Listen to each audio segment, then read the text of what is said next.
განსაკუთრებული და გამორჩეული დღეა სოფელი ოტამისთვის. აღიმართა ჯვარი სამრეკლოზე.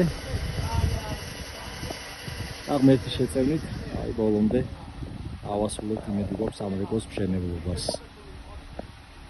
მერტმა დაალოცოს და გაახაროს ყველა ის ადამიანი, ვინც ამ კეთილ საქმეში გვეხმარება.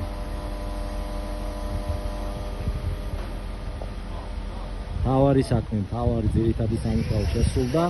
ეხლა იმედი გვაქვს, რომ ეს შემწეობით გარე ფასადის კვები გაეკრება, კიბეებია მოსაპერკიფებელი, კარი ჩასასმელი და რაც თავარია ზარები უნდა შევუკეთოთ და შემდეგ დავრეკოთ. დავაგონოთ სოფელს და მოუხმოთ ყველას მერტის ადიდებულად.